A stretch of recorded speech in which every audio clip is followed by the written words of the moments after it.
Good morning and welcome to Radio Friends on Tuesday, May the 26th. As we have been for the past month or so, a month and a half, I'm coming to you from my house in northern Boone County.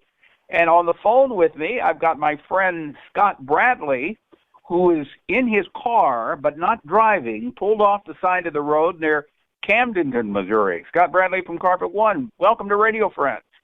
Oh, thank you. Glad to be here. I'm glad you pulled off the side of the road and didn't talk to me while you're driving. Yeah. But you know, here we are. We're in the middle of this pandemic with COVID-19. Some people are still wanting to do they're in their house. They're still wanting to do things to their home and freshen up some rooms. Is that possible? Is it still possible to do some remodeling in your house? And how do you go about handling that as a business going into people's homes? Yeah, so primarily, we're able to spread our wings a little more now. We're wearing face masks for the large part. We're doing a lot of new construction and remodel, for basement remodels, those are typically vacant. Other trades will be, finished with their work, which is the right way to do it. Floor covering should be last. All of your overhead work and wet trades should be done and out. So, we try to isolate ourselves, so we can focus on the floors and, keep our social distance, be disciplined in that. Now, you were talking to me. I would say the quality of the work is much better, too, because you don't have other trades, walking around you while you're trying to perform. Scott, tell us about the Anti-Microbial is it something that you spray on? Yes, and actually we've been doing this for years, but, after we will remove old floor coverings, we'll vacuum the floors with HEPA vacuums, and then we'll apply a product called Healthinex, and it's an antimicrobial, so it kills any remaining bugs, bacteria, viruses, things like that. Gives a nice, fresh start. It kills mold. Doesn't allow, it inhibits the growth of mold. So what you're saying then, before you put down new flooring, you're actually spraying that and killing any virus or bacteria that's there ahead of time before you put the flooring down. Yes, and since it's not being walked on directly, it doesn't really walk off or get worn off. So it'll work for a really long time.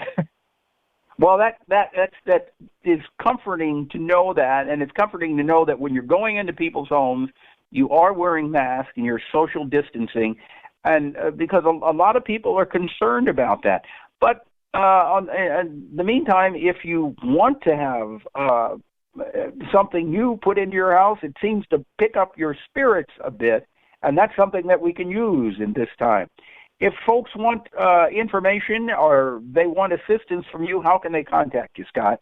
Yeah, just go to Google and Google Carpet One Columbia, or you can call us at 573-449-0081. Okay. We're local people, so. Yes, you are. You're local people, and you're helping the local economy, and you're a good person to top that. You've been a friend of mine for many, many years, Scott, and I wish you continued success. Yeah, and I've loved every minute of it. Thank you, Paul. Yeah, thanks, Scott. Good luck there, Carpet One, and we'll get you back again real soon. Take care. Thank you. All right, and now we take you down to Jefferson City with Major Jack Holloway from the Salvation Army. Good morning, Major. Yep. Good morning, Paul. How are you? Okay, you're at the thrift store, Salvation Army thrift store in Jeff City? Right, I am. So how are things going with the Salvation Army? Well, we're trying to modify everything related to COVID and trying to make sure that everything is good for people to visit and go at and shop and all those kinds of things. And it's busy. Again, we're trying to make the adjustments, but things are going okay. What about the shelters? Well, the shelters, we have opened up a little bit. Again, as I shared with you a few weeks ago, we're being very cautious with people that are coming in. when they initially come in, we obviously do the temperature check. We do a little bit of the quarantine if necessary. So we're making modifications that'll help with people that need to have the shelter use. Are you finding that people in our community are reaching out with assistance to the Salvation Army? Are you getting the assistance that you need? We are getting a lot of help from the community. We have some incredibly generous people that are making donations to us. It's a good thing. None of us, any organization, and we're part of that. None of us know what this is going to finally look like, but we're doing the best that we can with the resources that we have. What is the biggest need that you have at this point? Several weeks ago, the money is obviously a great help. That helps us to get the supplies that we need. That's really the biggest thing. Right now, as far as the donations to the various stores, we're taking them, but we have to separate them. We're setting things aside for several days so that we can make sure that everything is okay, and then we process it as we normally would. But the biggest problem right now is even stockpiling. People are being incredibly generous, but we're limited as far as the space that we have to do some of those kinds of things. But again, we're modifying what we're doing, trying to do the best that we know how to do given the situation that we're all in. So what you're saying is when you get a donation, you can't immediately put it out for availability. You have to put it aside for several days? Yeah, we have to put it in, I don't want to say storage, but we put it in very specific places of our warehouse. And we basically are following a policy that's been set up from our territorial administration of 3 days, that we'll have something that comes in day 1, day 2, day 3. And then after that, we go back to day 1, and then we can start processing that. So it gives it if there's any possible problem, we give it a chance to... For that germ to die. Yeah. Before it's put in. Right. Yeah, that was a fancy way of putting the word. Yeah. But yeah, that's really what the concept is. If people want to help out Major Jack, what's the best thing to do? Go to the website? rocktheredkettlecomo.org.